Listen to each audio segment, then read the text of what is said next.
But it's one thing to think about wanting to help people get opportunities, or introduce people to opportunities. You yourself have to represent properly. I always say that we as a people, we're a walking country by ourselves. We're a walking representation of everything and everyone that is connected to us. Because if you do good work, someone comes across another person like you or that looks like you, the person has a good memory of someone like you that they have worked with. And then this is how these things begin to stack up. I've had the same experience when I was in Nigeria as well. I was working in an office, and a couple of times some people have been like, "Oh, I wish you didn't have a job. I'd have given you a job. I really want him." I'm like, I have a job and I'm happy here, but I know somebody, who can deliver something much better. I feel like the main lesson here is that people have to ask themselves, what is driving you to work for a particular company? And especially when you're starting as a fresh graduate. I think I can relate very much to your story because it was also similar for me. When I finished my first job, that was in 2018, the company I worked for, I literally was like, in my head, I don't care if you pay me because I know I don't really need the money because I was living with my brother and stuff was okay. I just wanted to have that first professional work experience in Germany because that's really all that matters. And if you start with a small company, then you have the opportunity to learn and actually grow a lot faster because you would have access to things that you would otherwise with bigger companies not have access to. The main message here would be for guys who are starting afresh, think about starting small in my personal opinion and grow from there. If you decide to stay in the same company, go elsewhere, because I think in Germany, everyone is looking for who to take the risk on you first and foremost. Small company takes that risk on you, boom, you have your first work experience in Germany. Your LinkedIn profile changes. Recruiters will start flocking into your inbox and just then you become really, really hot cake.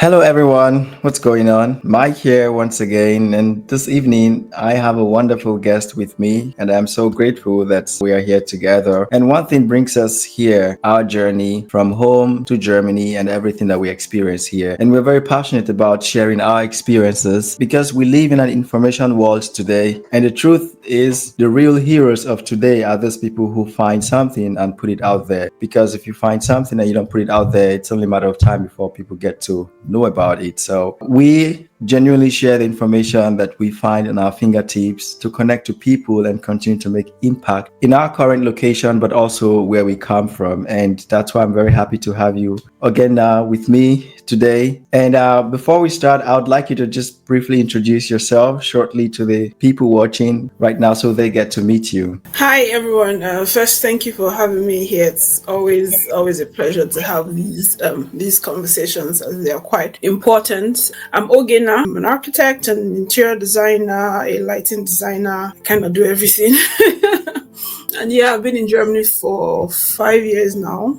Great. I think a good way for us to start would be to maybe briefly tell about your story, how you came from Nigeria to Germany, just so that people with hopefully similar background could relate to you and then see if there's something there for them too.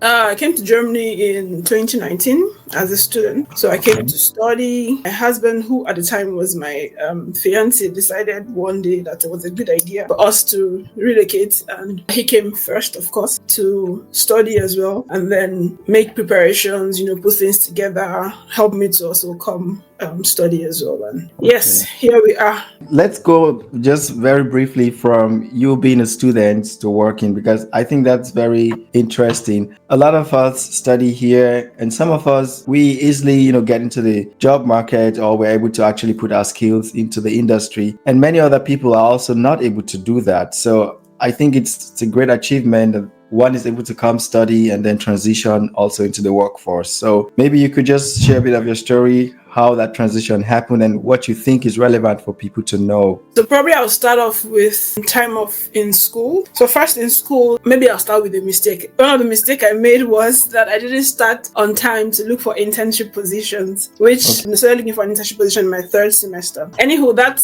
was a starting point for transition for me, because I got an internship place. I did my internship for 6 months, and then I got retained as a working student. So I worked for another 6 months month or so in the Okay. office before I graduated, and then left and then applied to other places as well. Got other opportunities. I thought to move from the city I was in before, where I did my internship, largely because I felt it was quite an expensive city. I was in Stuttgart. For the big Really, boys and girls.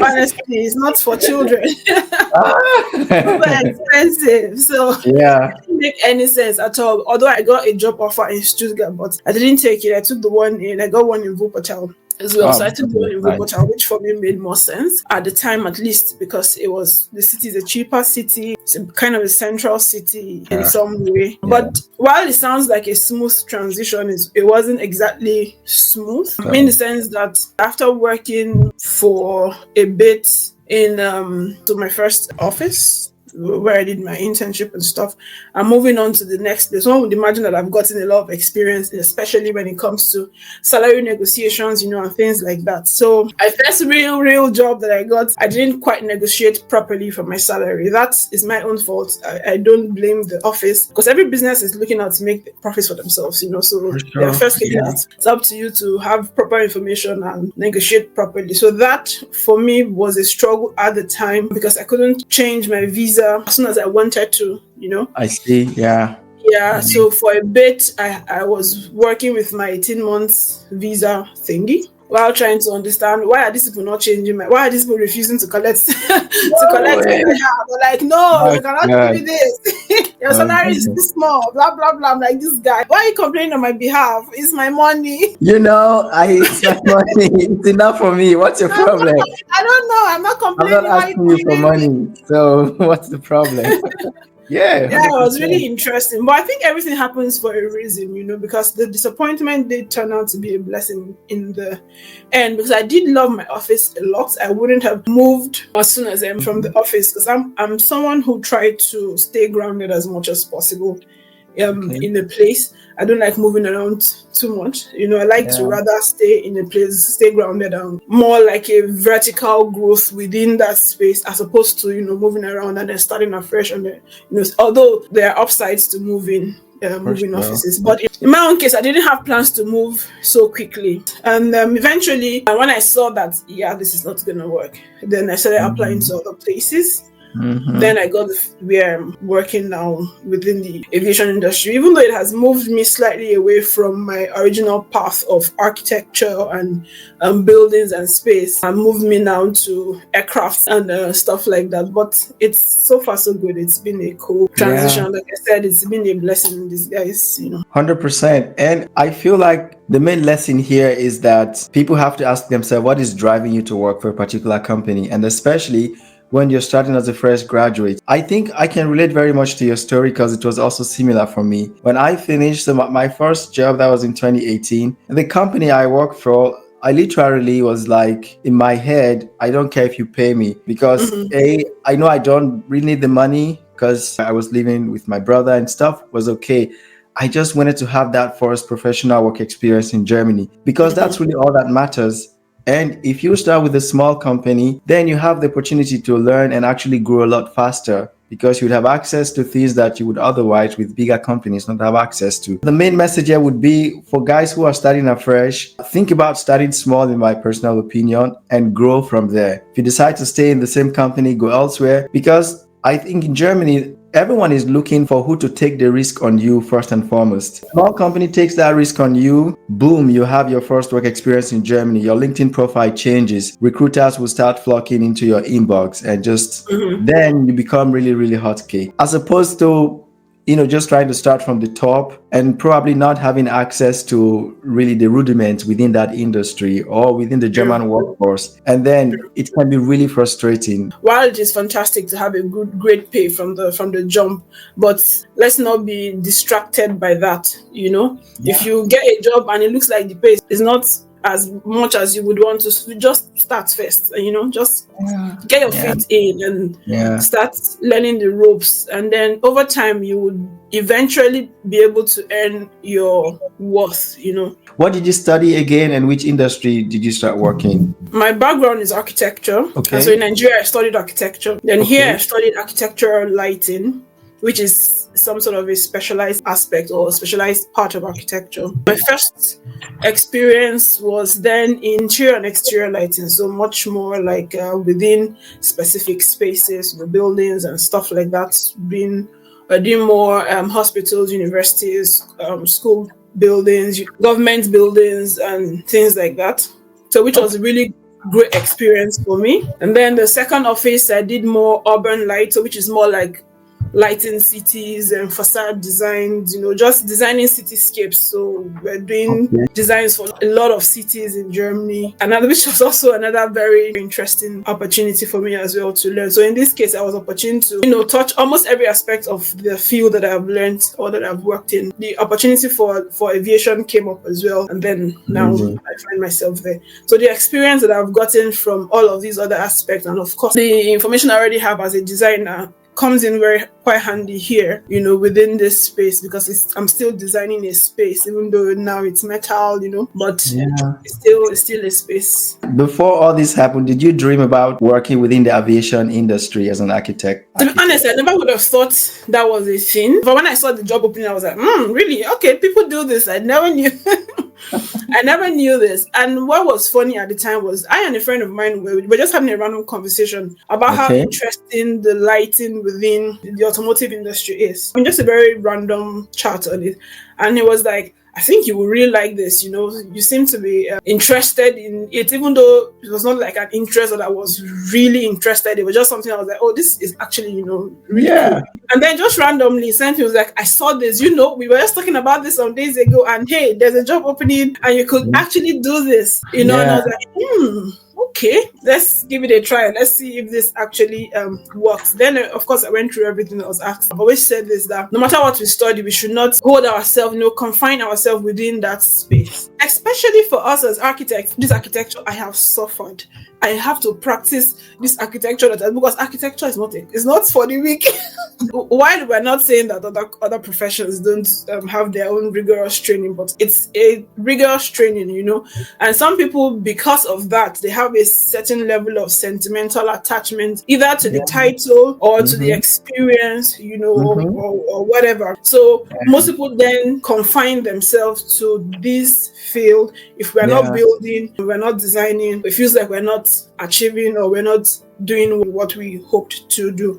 Meanwhile, that's not the case. There's so many, even doctors, they go into several other aspects of medicine that is not just, attending to patients and stuff. There's so much. As long as we're able to open our minds, and explore, there's a lot. I was smiling while you were saying all these things because it's the same thing I tell people, and that's also one unique thing I find about studying and working in Germany or other parts of Europe, that the industry or the way the economy is built here is that with what you study, you can find relevance in different ways and not just about that precise area. In my case, my background is in biochemistry and then infection biology, or you can call it public health. But all my career in Germany since 2018 I've been working in the areas of sales and business development and stuff like this. And then people ask me, how do you do that? You didn't study business management.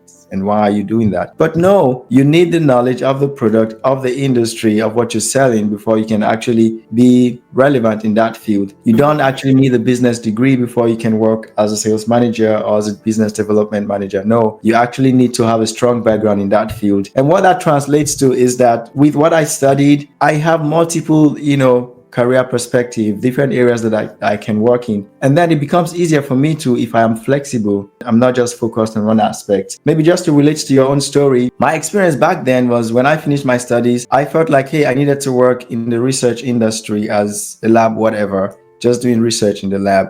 Or go for a PhD and just keep doing the whole research stuff, because my course was like really heavy on that. But then before I came to Germany, I had the experience working as a sales manager in Nigeria for a small pharmacy. I feel like I'm someone who likes to talk, like to communicate. If I'm passionate about something, I just keep talking about it. So it's very okay for me. I love doing sales. I have no issues with that. So then I talked to a friend who was already in Germany before I came. And he said, hey, Mike, did you have some work experience back home? I said, yes. And then he said, you should apply to similar position. And honestly, it changed the game for me because it became easier for me to attend interviews, to talk. Back then, the other positions I was applying for, I felt like I was just forcing myself to do it because it's not really who I am. when I connected back to what I studied before, or rather my previous work experience, then it was easy. I didn't need to prepare for interviews. I would just go and start talking about it because I have a strong background in the product, the company, the industry, or whatever it is that they are doing, and I can talk very freely about it. So it really changed the game. And then to add on top of that, there was also the language stuff too. What was your language experience, getting the job? Honestly, my struggle with language is ridiculous, to be honest. And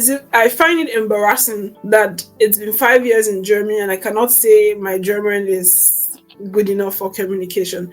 I find that very embarrassing. I always tell my friends who talk to me about wanting to come to Germany, I'm like, if you can study in German, do it, because this will force you to first learn the language and you already get that out of the way. Because one of the biggest hurdle is thinking that you have the time on your hands to, after all, you're studying in English anyway, so you don't even need the language anyway. And then you keep procrastinating and before you know it, it's 5 years and you've not learned the language good enough. Not that you cannot understand anything, but you've not learned it good enough to tell someone I speak German. I find that to be quite embarrassing. I'm working on it. Our target for 2025, German. That's I've been quite fortunate that everywhere I have worked in English. Even in the other offices where the language of the company was German, for whatever reason, they just allowed me to work in English. And then I do translations and I'll show my colleague, is the German correct? They say it's correct. Okay, good. Then I don't know why they were so lenient with me. But now in the office I work completely in English. So I'll say I'm lucky in that area. But for most people, that will not be the case because, of course, even though I'm lucky, I also know that there is a ceiling that I will never break if I don't learn the language. There's a level of growth I will never have until I learn the language. So I have that at the back of my mind, of course, and I'm now trying to consciously get myself to, it's easy to say, it's more difficult to do it. Yeah, totally. Let's talk a bit about the industry that you work now, the aviation space or the aviation industry. How did you get in there again, and what does it feel like working in that space, as a Nigerian, as a former international student and now working in that space? What does it feel like? How was your journey into that space? Like I said, someone had seen the opening and sent it to me and said, okay, there's an opening, give it a shot. I had given it a shot after all the several, because of course it's a very big company, so there are lots of interview stages to go through. But long story short, we got in. I'll say my experience so far has been beautiful. I've been in this office now for 1 year because I started there last year, December. It's been really, really good. It's a bit away from my original path, of course, but it's also interesting to learn new things and then to see how things intertwine in different fields. To see how things that you are able to apply within one space, you're also able to apply it within another space, and then rethink, some sort of recalibrating your mind, how you process your design thinking, if that's it. And luckily, I have really great colleagues who are quite helpful. People are generally very respectful. It makes it largely easy to do a lot of things as even an international person, and it's quite international as well. There are so many people, for example, in my department or in my team, we are really, really mixed. We are from all over the world, so it's amazing that you see people from different parts of the world working together in some sort of a synergy. And you're also working with other people from different parts of the world. I mean, who are, say, customers and clients that you have to interact with. So now you have to think about things from other cultural perspectives. You need to remember what might be rude in someone's part of the world and how people might. I have a colleague who mentioned to me that I had said sometime that when you look someone into their eyes as a Nigerian, as a younger person, looking at an older person into the eyes is considered rude. So I'm learning now that that's not a thing in Germany. That it's okay to look people in the eyes. Actually, they might feel uncomfortable. You're not looking them in the eyes and stuff. So he had mentioned to me one time in all our conversations that he remembers that and he tries to not look me in the eyes for too long, so I'm not uncomfortable. It's a beautiful thing, that people are able to bear in mind that we are very different, but despite all of that, we are still able to, work together. So I'll say it's been a beautiful experience, in my opinion, to be honest. I hope that I'm able to do this for quite a long time. I think you would agree that there's a lot that the Nigerian aviation space has to learn. Wouldn't you say that from what you've learned so far? All of these things are based on the airlines and what they want to do and what their own vision and plans are. It's not necessarily like a national, it's not like necessarily like a countrywide thing, that should be said. So it depends on what each airline wants to achieve and what they're able to afford to do. Yeah. So of course, while we have a lot, and I believe that there's still a lot of growth that of course could be done in several aspects of what we do, but we're doing the much we can do. No, good stuff. Yeah, I mean, I really look forward to having, other conversations there. Something that would help young or upcoming architects to also go in that space. Because definitely back home in Nigeria, I think a lot of the industries and the Nigerian Airport Authority, NAA, they could also learn from, but that's something for another day. You are very active in the diasporan community, and I mean, where I first found you was in the video or the interview you had with one of the biggest TV stations in Germany, Deutsche Welle, which I found very interesting because of how much passion you talked about the experience of international students or professionals or skilled workers here in Germany. I'd like to know, what's your core message so far living in Germany over 5 years now? What are you most passionate about that you always just like to talk and let people be aware of? What's that core message for you? And for me, I'm very, very big on community building. I'm very big on community integration, even though now that I say integration, it sounds quite ironic saying that I don't speak German yet.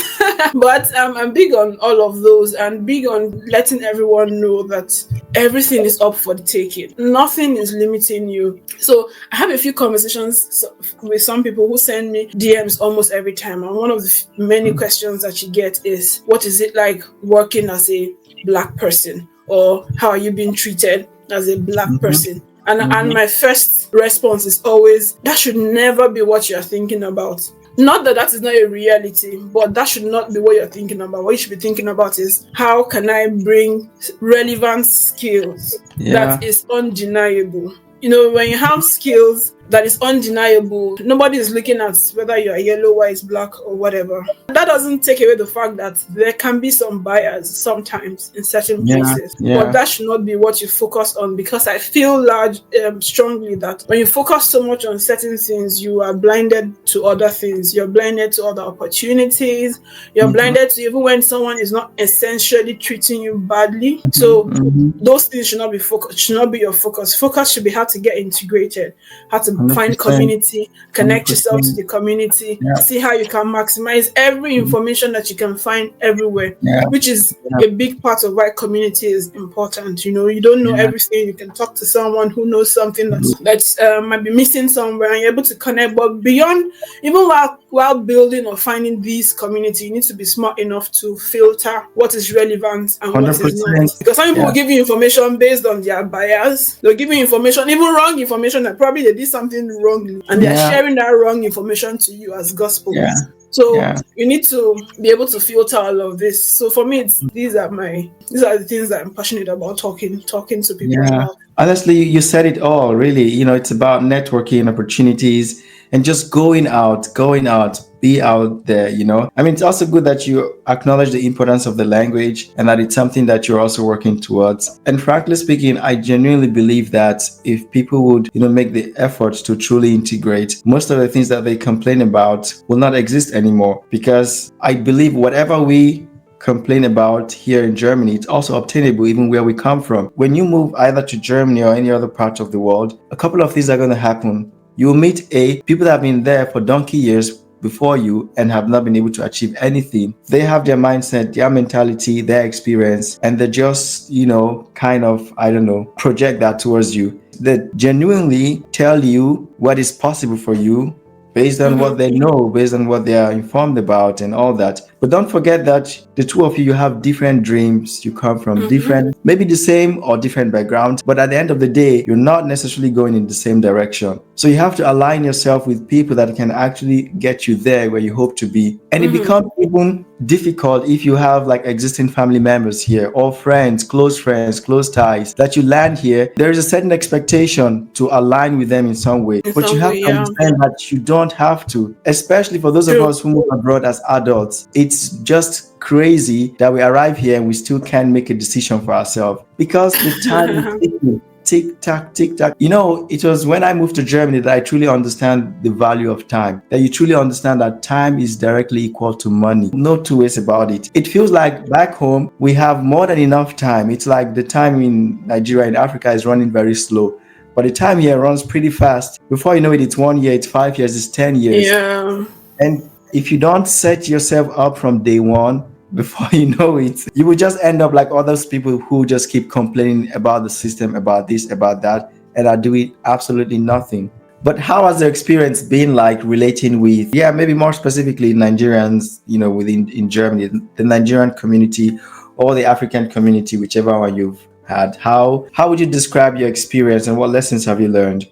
I would say it's been a mix, but I've largely met really, really fantastic people. Probably because I'm very optimistic generally. I don't put too much expectations on people such that I don't get to be heartbroken or something, or feel that somebody has disappointed me, and all of that.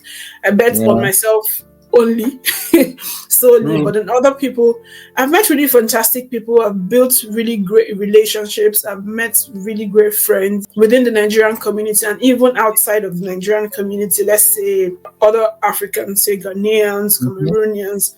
To be honest, I've met really great people. Probably because when I meet some of these people, I try to ensure that our conversation is, like I said, a give and take thing. That we are exchanging ideas, or we're not just complaining to each other every single time that we meet, because it gets old and it gets boring. So I try to stick with people who are not just complain. Meet it today, they'll say, this country stress me. And then you ask yourself, what are you still doing here? What am I still doing here? So I try to keep that circle. And the Nigerian community so far has been a very vibrant one, I would say. So communities like NICIG or NCIG or so many other Nigerian communities that are within Germany, whether it's for scholars or for non-scholars and just all of this. It's been beautiful. Let's say going for parties, having hangouts, and then meeting people who you're able to think about the future with. Because there's certain people you meet and then you guys are already talking, look, what can we begin to do as a people, as a community to better our chances for certain things? The other part of the bag is I've also met people who are just, I don't know the word to use for them. They are just interesting people. They're interesting people because they have this mentality that if other people succeed, it's going to impact their own success. So they find it difficult. Negatively, exactly. So they find it difficult to share information or to, nudge you in the right direction. They find it difficult to do that. I wouldn't say I've met a lot of these people. I would say I've met maybe a handful. I've also met people who always believe that the Nigerian community is not a good community, that these people, everybody in this community, they're always doing something. People that are really shielded. They've, for whatever experiences that they've gone through, gotten to the point where they've really put up a lot of high walls in their interaction with people. I was conversing with someone one time, and he was complaining about how that some people, when they're in a particular place of, let's say, relevance or whatever, maybe in a company or whatever, they don't want to share opportunities that arise within their company because they don't want someone to come in there and then become, like a rival or something. And I found it quite ridiculous because during that conversation, we're talking about synergy. We're talking about how we can do better as a community when we synergize, when we pull our resources together intellectually, and stuff like that, and begin to do stuff. And he was making this comment. And what I said that day had said that it's interesting that you have this opinion. So have you experienced this personally? Has someone done this to you personally? He said no. So do you know anyone personally who it has happened to? He thought about it and said no. And then I was like, so where did you get this notion from? Where is it coming from? Where is this information coming from? And then he really did think about it and was like, well, it has happened to him, I think, in Nigeria or something. So I told him that day that I think a bulk of our problem is that we keep sharing bad and wrong news to the point that it begins to sound like it's true. And it's normalizing, Yeah. Yeah. Meanwhile, if you've never seen this happen, you don't know anyone that happens to, it's not true as a matter of fact. Because of course there would always be one or two bad eggs in every place. It doesn't matter Yeah. where you are from. Yeah. Or making Mhm. that a norm or thinking that that's a norm is what is really ridiculous. So, like I said, it's been a mixed bag. But I would say overall, I've met some really, really, really great people within the community. Yeah. I wanted to touch on the point about, yeah, how it's like the negative experience tends to be louder than the actual positive experience. I feel the same thing because for me, most times when I talk about Germany and my experience abroad, it's like it's fantastic, it's great. And frankly speaking, I genuinely feel only good things, only good experience. I Mm-hmm. genuinely feel that. And that's also what I put out there. And sometimes I might come across that, oh, you're not being real. But the truth is you just have to really rethink again and ask yourself, why are you saying those things that you're saying? Mm-hmm. Because some of those things that people complain about, they're obtainable everywhere. So why does it make a difference that it's happening to you here? And then it gets so bad that every time that's the only thing people are talking Talk about. about. And now these further extend into sharing opportunities and to relate to the point which you mentioned about when someone finds themselves in a good position, in a good company, they don't want to give out information about maybe the opportunities there, the hiring process or something. They feel Mm-hmm. like, oh, when someone else succeeds, they don't succeed, like Yeah. such as other people affects them.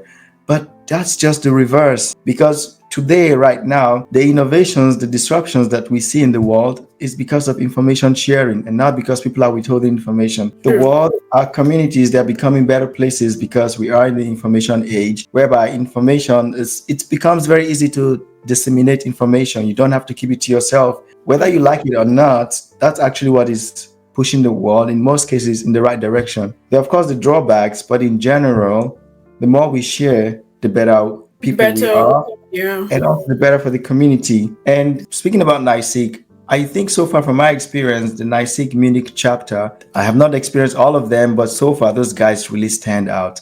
They are like at the top. And maybe that's also because of the vibe of the state Bayern and Munich that feel like they Mm-hmm. are a different country, which actually they are because those guys are like super, super well organized.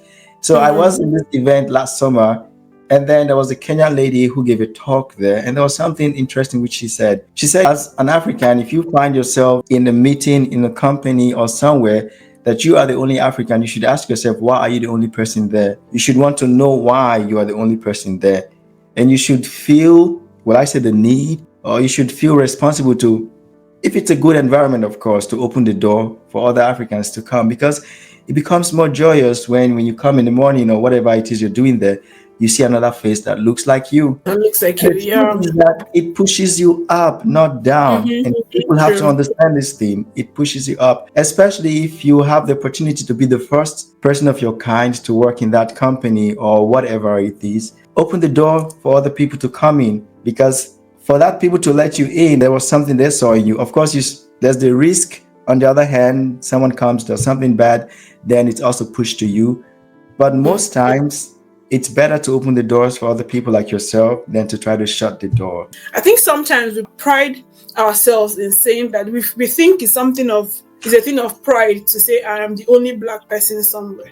No, There's it's not. nothing, yeah, It's there's not. nothing amazing about that. There are No, so no. many people that are only something in one place. It doesn't make you any better. But it's Yeah. one thing to think about wanting to help people get opportunities, or I mean, introduce people to opportunities. You yourself have to represent properly. I True.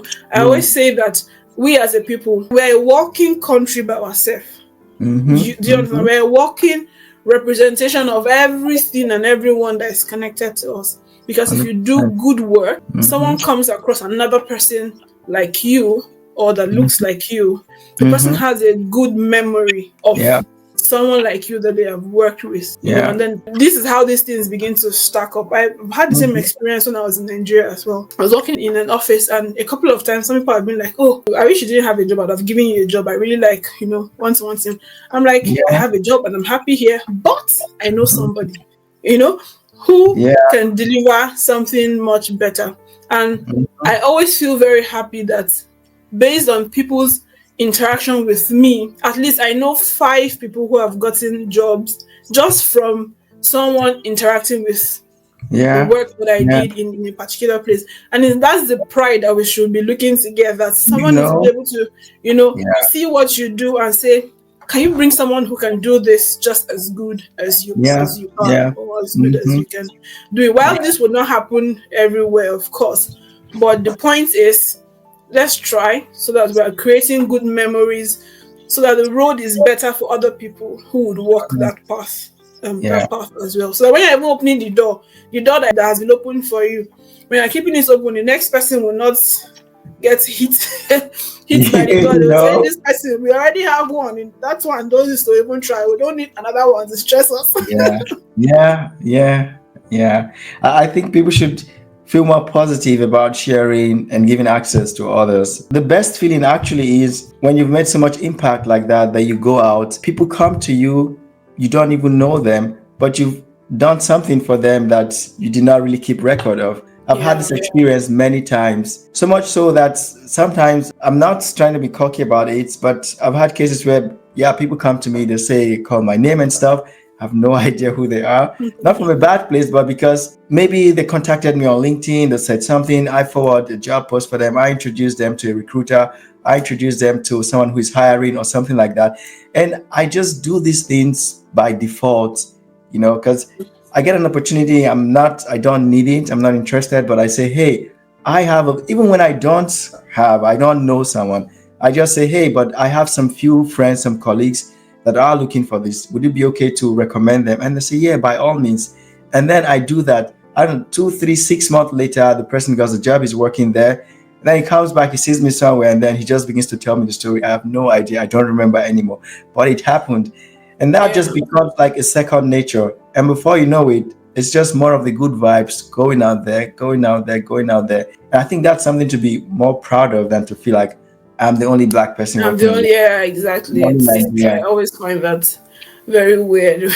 Yeah, no, no, true, 100%. I mean, and that also brings me again to what we are doing and coming back to how I approached you and everything I, told you before we have this conversation. Because for me, it all started back in 2015. I came to Germany in 2014 for my master's. Oh, it's And been a then, while. yeah, it's been a while. Been And a while. I've been talking like this since 2014, 15. I swear to God. I swear. You're an Um, OG. So, when I came a few weeks later, I just have people always asking me questions like, okay, how did you do it? How did you do it? Because frankly speaking, back then, coming to study in Germany is not as common, as popular as it is today. The most common destinations back then were the UK, the US, Canada, and so on, English speaking destinations, especially if you're coming from an English speaking African country. So Germany is not usually the first place that comes to mind. So it was really new to people. And then somehow, in my class, I was the only black guy or the only Nigerian, but then I was a Cameroonian guy.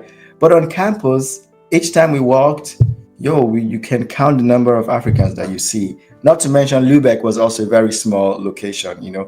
So the whole, promotion, I had my Facebook page, was just talking about it. Sometimes I just go live. And then I had the experience of, struggling a bit with my studies because my background back in Nigeria from biochemistry wasn't exactly the same as what was needed for my further studies here. So I thought to myself, okay, hey, it would not be nice for other people who want to study the same thing to have the same problem. I should make a way for them to at least have access to my notes. This was my thought. See my notes, see the scope of the course, and if you want to come, start preparing. Take some extra courses, just read these things on your own, read some topics on your own. And then, since back then, I thought, okay, hey, who could do this for me? That was how I got in contact with my colleague, that we studied together back in Nigeria. He's a computer programmer. And I said, hey, can you make a website for me where I can share my notes? And then from there, he did that. And I thought, oh, maybe I shouldn't only share my notes. I should have my friends who are studying other things, engineering and the rest, share their notes. Then I reached out to those guys. So more like, let's just replicate what I'm doing. And the goal was really simple. Before you come to Germany, have access to study somebody's notes so that you know what to expect when you come here. So if Should be really you are in smart. like third, fourth year, that you can already just glance through these notes so that you know, okay, hey, if I'm coming for my master's, this is what I'm going to experience. So you can just take some time to study that thing. And that was like our first website or product, which it was really cool, went for a while. But then the whole thing about, making posts across Facebook, LinkedIn, Twitter, Instagram was going on. I was having people every now and then to share their experience. And then we thought, instead of sharing the same thing across different media platforms, how about we have a location that just focuses on this type of information, that people can come and share their experience studying, working abroad, or whatever it is that you've done. Because for sure, you can get this information on Facebook, on LinkedIn, or wherever, but you will also find many other things there. However, there was just one location that is really focused on connecting people around this type of discussion. And then it also became clear that the problem is not just about coming in, because actually just coming in is the first step. When you arrive here, that's actually when everything begins, because there are also a lot of things that you have to know here. So that means there's the challenge of getting in, but then there's also the challenge of settling in here, integrating, and then also thriving, obviously. And that's actually how we came about the whole platform, Settling, with the meaning to settle in. I'm reaching out to as many people as I can that are passionate about sharing their stories, and it's really nice that, meeting people like yourself and many other guys that I've had the opportunity to speak with, they have fantastic story, and I also feel the fire in them, how they just want to put it out there. And one thing is very common. You see these people that they prosper. They don't prosper because they are sharing this information, but they share this information as they are prospering, and it's just their second nature as a way to give back. I don't know if you get what I'm saying. So you're not because, I got this, but it's just your second nature. And the further you go, the more you just want to give, So I'm very happy that you're here today sharing your story. You're passionate about it, and that you're also doing the same thing, to other people, trying to tell them about the opportunities, which then brings me to your podcast, The Diary of Us. I think there's a story behind that, and also what you're trying to do. And I also know you have a YouTube channel where you try to share your experience as well. But maybe you could just tell us briefly about Diary of Us, what it's about, and where you are at now, and the other things you do besides, your professional work. So Diary of Us was born out of the desire to hear from other people of immigrant background, how they have navigated different aspects of integration, of growth in a country that is not necessarily theirs. I wanted to listen to a podcast on this, but in English, because unfortunately I have not been serious enough to learn German. Probably that has also been a blessing in disguise in this aspect, because since I couldn't find one at the time, although now there are a few now, but at the time I couldn't find any. And then I was like, I could as well just start this podcast. 100%, why not? I couldn't find it.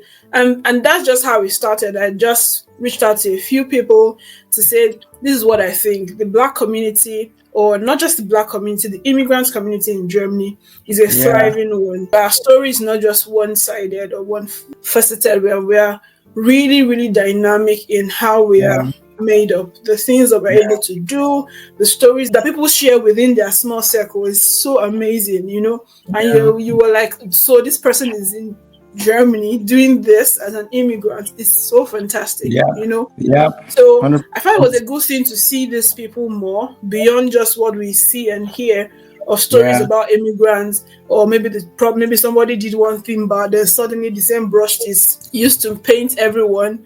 But if we are seeing more people that have the same background like us, they might not necessarily look exactly like we do, but they have a background of having to leave what they are familiar with to a new place where they have to overcome a lot of these challenges that comes with immigration. These people can share how they're able to navigate all of this, be it network, through training, through whatever. How are they able to navigate all of this? So this for me was the core reason for that, and I've been able to record a few episodes, although for a couple of months now I've put a pause on that for lots of restructuring reasons, because I see a lot of potential in the podcast and a lot of things that we could do with it. So I want to really restructure and really come back better Yeah. in not just the presentation, but also in the people that I'm Yeah. reaching out to. And Definitely. luckily, I would say that almost everyone I've reached out to concerning this, I have gotten really, really very positive feedback. They've been very happy about it, that this is a really Yeah. good idea. We Yeah. need more people talking about this. So yeah, that's the gist behind the diary of us. So it's just like the name implies, a diary of all our stories. I've not done much on it, I would say right now, but it's something that is really close to my heart, and I hope that I'm able to do so much more on it. And then Awesome. for the YouTube page, there I share more things concerning living in Germany, but not just as a lifestyle kind of thing, but much more how to integrate and settle. So Definitely. I try to, just like you said previously, it's not just coming to Germany. It's No. when you arrive in Germany, what next? So that's more what I do on my channel. Once you're Yeah. in Germany, what next? You need to register your apartments. How do you go about it? You need to Yeah. recycle. How do you do your recycling? You need to. Yeah. So I want my idea is to have my YouTube channel as some sort of a resource where you can go to find whatever it is you need to do in Germany and how you can go about it. Of course, from time to time, there will be some fun stuff like just messing Afro around stars. Yeah.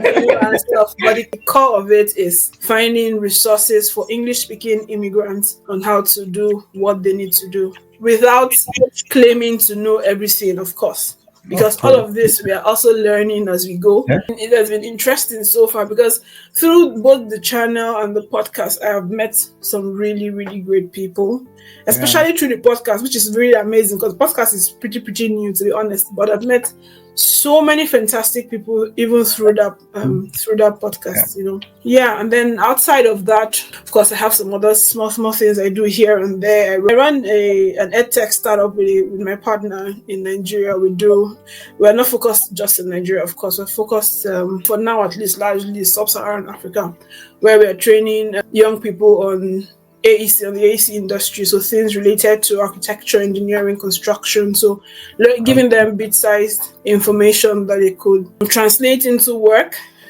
So Yeah. the main aim, of course, here is to empower young people to be able to empower themselves. Yeah. So you don't have to go to the university to be able to make some money. You can make some money by learning some of these things online. So these are the main official things. Really cool stuff. Really cool stuff. Yeah.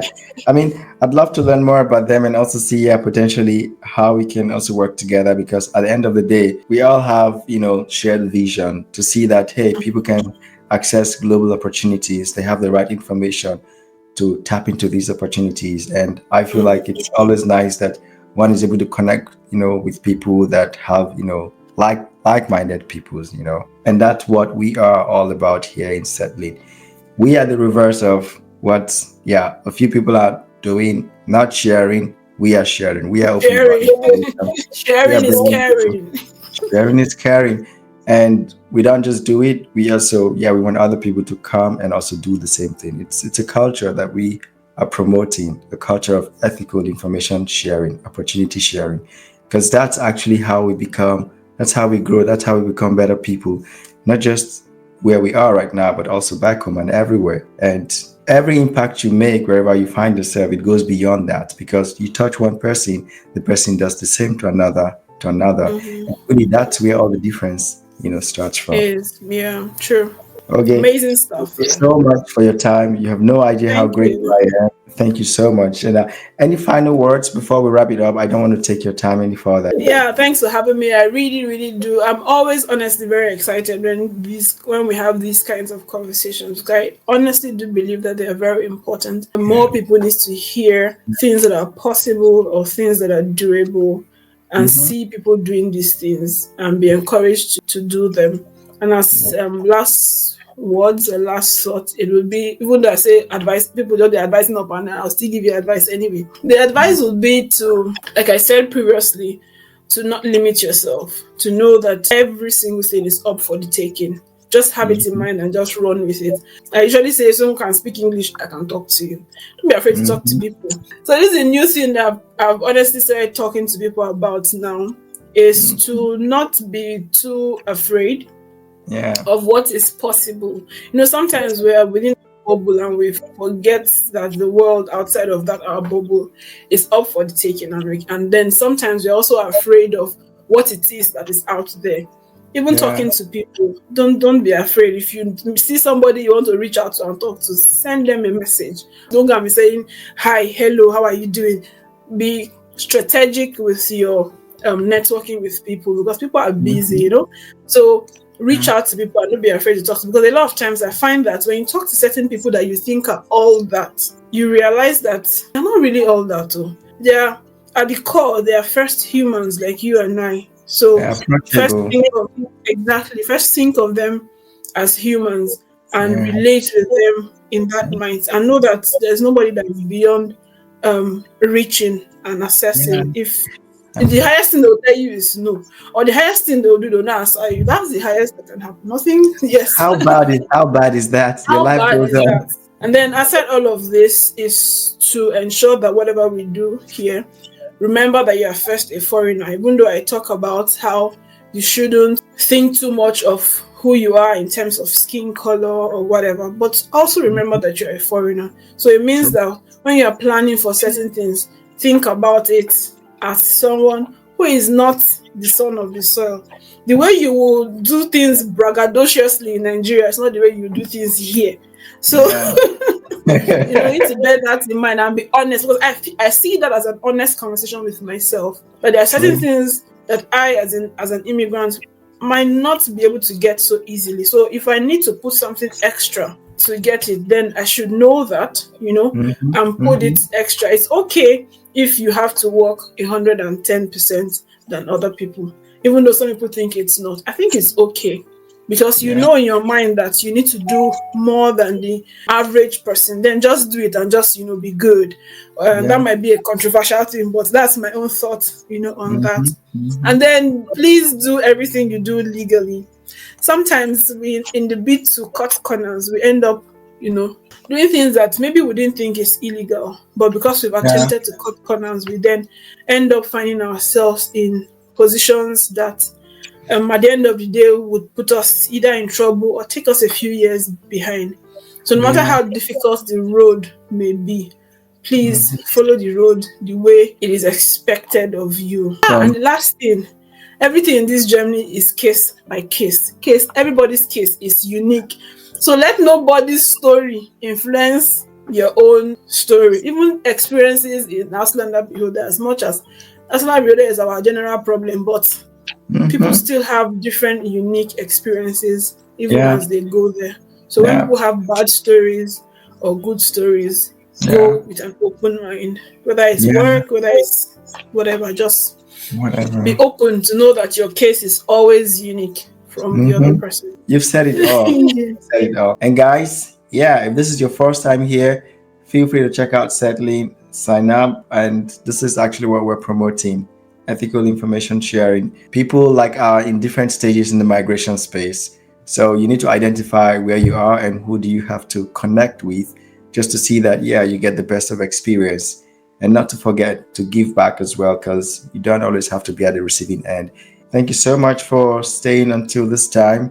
My name is Mike once more, and I am the co-founder of Settling. I do a couple other stuff, so feel free to connect with me and you'll learn more about what I do. And this evening, I had the pleasure of having Ogenna in our virtual studio, and she has been nothing but wonderful, and I'm so grateful to her.